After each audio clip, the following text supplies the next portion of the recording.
Welcome to the 21st Century Man podcast.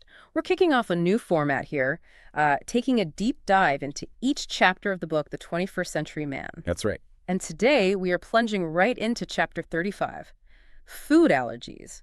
This one's written by Dr. Matthew Lodwick, who's an allergist. Yeah, and what really grabbed me right away in this chapter is this really refreshing perspective Dr. Lodwick offers. Oh, what's that? Well, he writes, having food allergies doesn't mean your body is broken. In fact, it means your body is highly intelligent.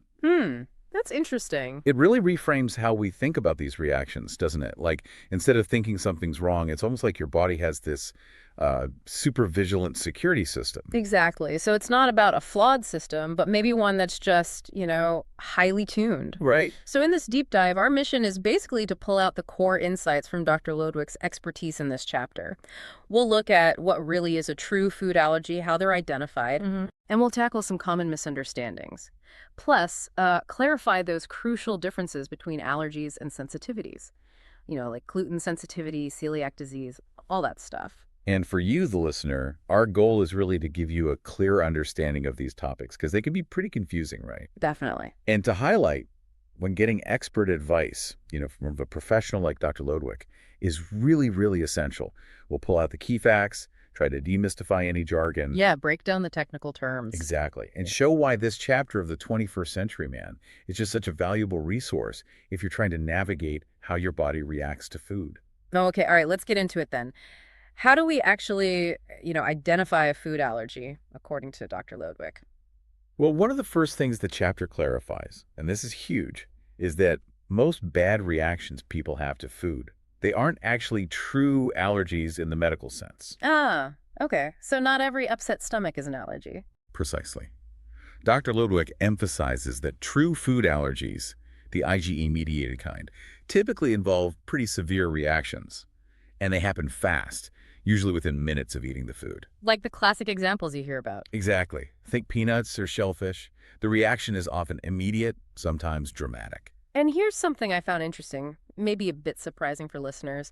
Dr. Lodwick mentions that most people with these genuine food allergies, they're usually kind of already aware of their sensitivities before they even see an allergist. Yeah, that makes sense, doesn't it? Given how quick and intense those reactions can be, you'd probably notice. You could think so. But the chapter also points out you can develop a food allergy at any age. It's not just something you're born with. Right, so if you suddenly start suspecting a food is causing allergic symptoms, Then Dr. Ludwig strongly advises seeing an allergist, get it properly diagnosed.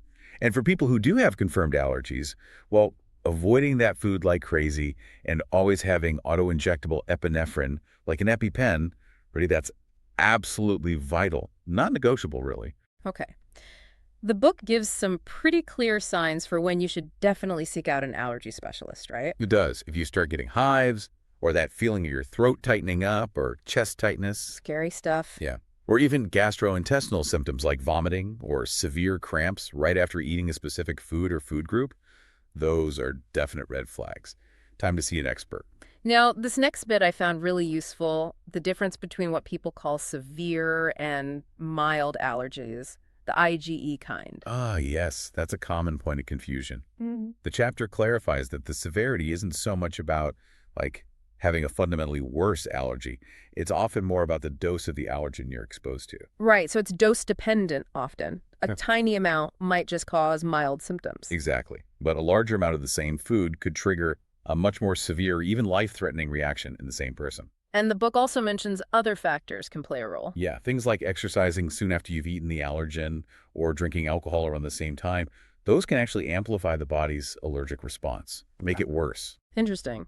Okay, the chapter also touches on some newer treatment approaches. It does, yeah. It mentions oral immunotherapy, OIT, and sublingual immunotherapy, SLIT. Right. These are basically ways they're trying to sort of retrain the immune system by giving tiny, gradually increasing amounts of the food allergen. The goal is to increase the threshold, the amount someone can tolerate before having a reaction. It sounds promising, like a more proactive approach. It definitely is. And it suggests that how we manage food allergies might really change in the coming decades, which is exciting. Yeah. But the book is also realistic. Okay. It states that While these therapies can reduce how reactive someone is, the current research hasn't yet shown, like a permanent cure or complete, long-lasting desensitization. Still work in progress. Got it. And, oh, this next point seems really important, especially with all the tests you can order online now. Yes, Dr. Lodwick strongly cautions against using those broad, non-specific food allergy panels. You know, the ones they test for like hundreds of foods at once. Yeah, I've seen those advertised. He basically says they often cause more confusion than they solve. Why is that?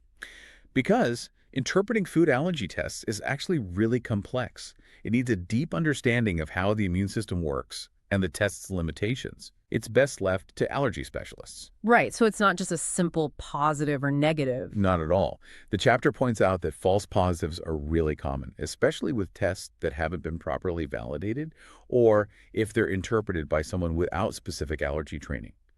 Often, the book notes, the only way to be sure is through supervised oral food challenges in a clinic. Okay, that's a really crucial takeaway. Don't just rely on a mail-order test panel. Definitely not without expert guidance. Okay, moving on. What about digestive issues? That's a really common complaint. People wondering if food allergies are causing their stomach problems. Yeah, the chapter tackles that head on.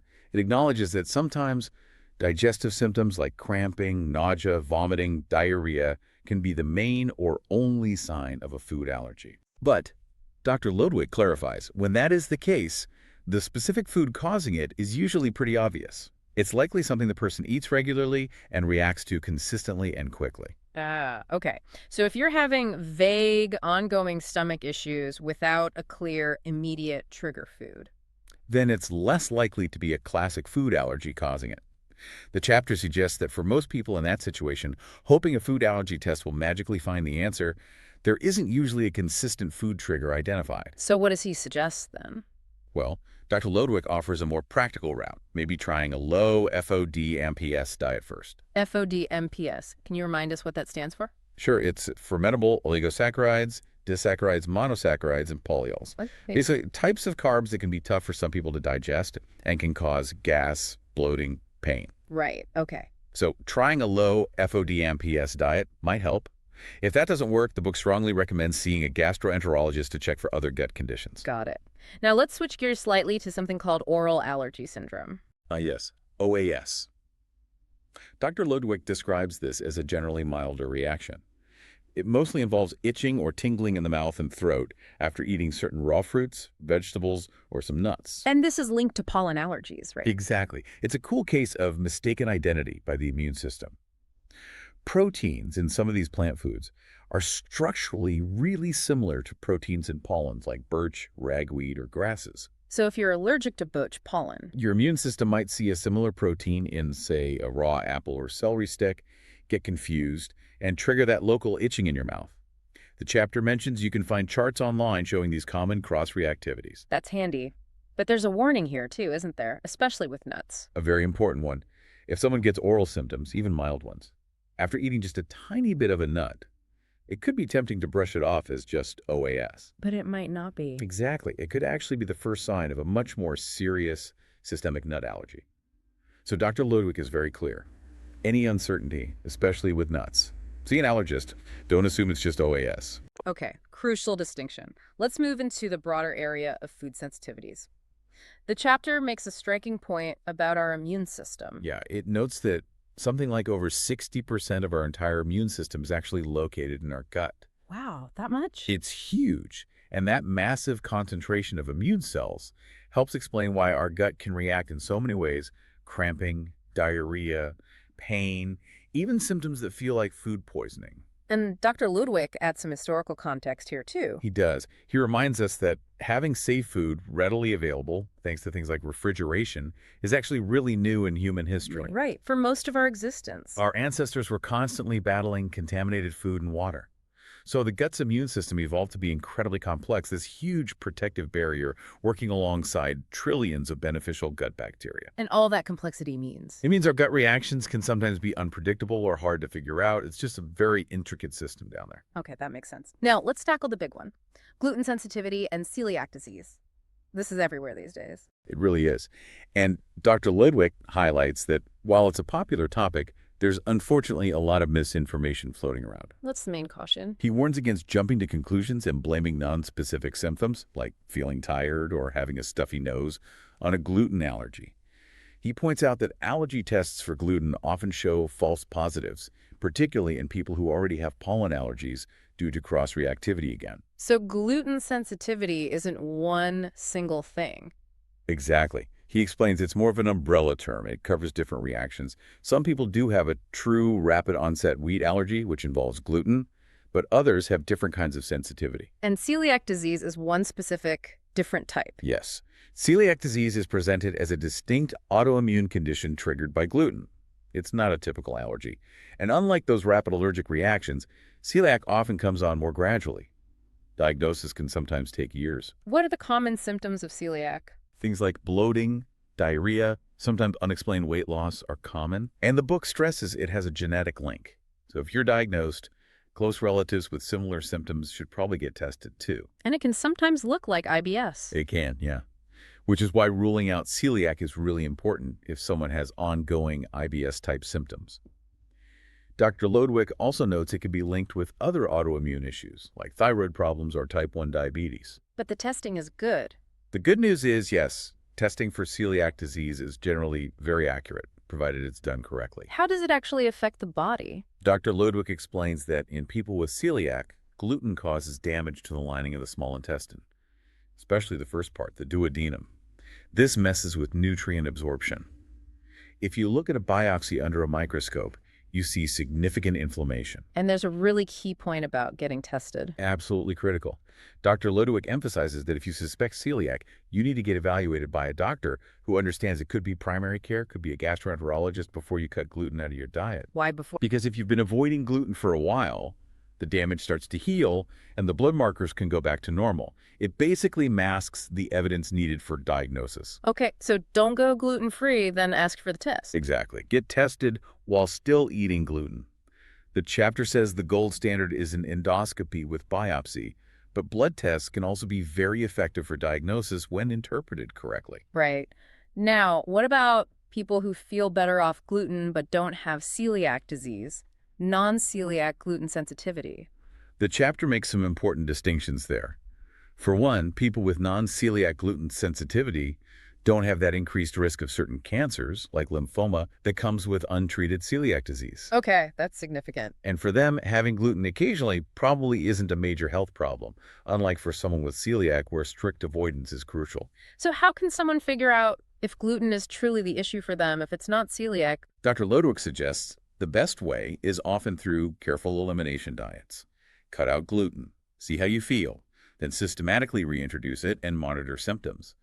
And you might need to repeat that process periodically to be sure. And the book offers another perspective too, right? About why people might feel better going gluten-free. Yeah, it's an insightful point. It suggests that sometimes the benefits people feel might actually come from cutting down on processed foods generally, because a lot of processed stuff contains gluten, and focusing more on whole foods instead.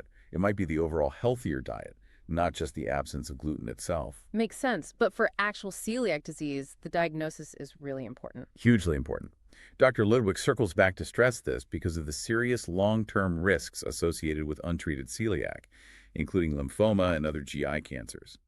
He emphasizes that strict, lifelong adherence to a gluten-free diet significantly reduces these risks for people who genuinely have celiac disease. Wow, okay. So this deep dive into Chapter 35 of the 21st Century Man, it's really unpacked a lot about food allergies and sensitivities. It really has.